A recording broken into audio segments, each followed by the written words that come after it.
자, 여러분, 그러면 지금부터 이제 문법 과제를 어떻게 하는지 설명하려고 합니다. 문법 같은 경우에는 언제 들었다고 했었죠? 월수금 같은 경우에는 금요일에, 화목반 같은 경우에는 목요일에 들었다고 했어요. 그러면 문법 숙제는 금요일 혹은 목요일에 해오면 되는 거구나. 그쵸? 자, 그래머는요, 레벨별로 과제하는 방법이 같아요. 그래서 라르고, 알레그로, 비바체 다 레벨에 상관없이 과제하는 방법 같다고 보시면 되고요. 자, 여기 책도 당연히 예로 이렇게 올려놓은 거기 때문에 여러분 레벨에 맞는 책을 보시면 돼요. 그래서 첫 번째 수업 날짜와 책 당연히 확인해야겠죠. 두 번째는 여러분 책 맨 앞에 표지에다가 여러분 반 이름을 크게, 여러분 이름을 크게 적기. 세 번째는 교재 워크북에도 이름을 쓰기. 자, 교재 워크북은요, 레벨마다 있기도 하고 없기도 해요. 그래서 있는 레벨은 워크북에 이름을 쓰면 되고요. 워크북이 없다 하면은 이 부분은 무시하셔도 좋습니다. 자, 그러면 과제하는 방법을 함께 볼게요. 진도표를 보면은 이렇게 나와 있어요. 첫 번째는 홀리기 하는 거고요. 두 번째는 교재하는 거네요. 그쵸? 여러분, 문법은, 독해랑 달리 복습의 개념이라고 보시면 돼요. 그래서 여러분이 학원에 올 때 그 해당하는 날짜에 유닛 2를 해오라고 했어요. 그러면 문법은 뭐예요? 지난 시간 금요일 혹은 목요일에 여러분이 선생님하고 이미 유닛 2에 대한 수업을 나갔던 거죠. 그래서 여러분 어쨌든 간 그 해당 날짜에 진도표 있는 대로 과제를 해오면 되겠어요. 그래서 유닛 2 핵심 내용 문법을 정리하고 중요 문장 10개를 써오자 라고 되어 있는데 이건 먼저 볼게요. 자, 홀릭책을 피면은요 이런 페이지가 나와요. 그래서 오늘의 문법 핵심을 적는 칸이 있고요. 센텐스 메이킹 칸이 있어요.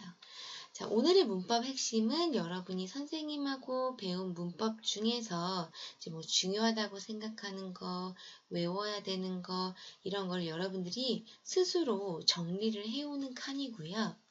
센텐스 메이킹은 배운 문법을 이용해서 여러분이 영작을 해오는 거예요. 총 몇 문장이겠어요? 10문장이에요. 그래서 예를 한번 보여줄게요. 자, 예를 보면은 이런 식으로 배운 문법 핵심을 정리하고 반드시 외워야 할 내용 같은 거를 적는다. 자, 여기 10줄 이상이라고 써 있죠.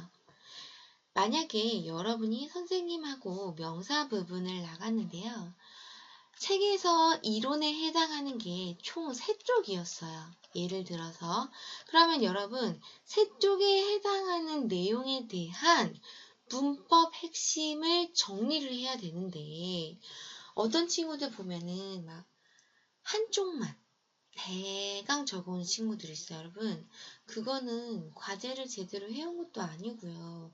선생님하고 배운 내용의 핵심을 제대로 파악한 것도 아니에요. 때문에 선생님하고 명사에 대한 이론을 총 3쪽을 나갔다. 그러면 나간 부분을 쭉 살펴본 다음에 그 다음에 어떤 것이 중요한지 어떤 것을 외워야 하는지 여러분들이 스스로 간추려서 적어 와야겠어요. 자, 그 다음에 센텐스 메이킹은 해당 문법에 관련된 문장을 쓰는 거였죠. 이 부분은 여러분들이 직접 써도 상관은 없는데요. 가끔 이렇게 틀리거나 내가 틀릴까봐 좀 걱정되는 친구들은 책에 있는 예문 있죠. 책에 있는 예문을 그냥 옮겨 적어도 됩니다. 당연히 그냥 옮겨 적은 것이 아니라 어떻게 해야 돼요? 생각하면서 문법이 어떻게 사용되었는지 생각하면서 문장을 써야겠죠? 네, 이렇게 홀릭책이 하는 거는 이거예요. 그러면 또 다시 진도표를 보니까 뭐가 있어요? 교재의 문제를 풀어오는 게 있어요.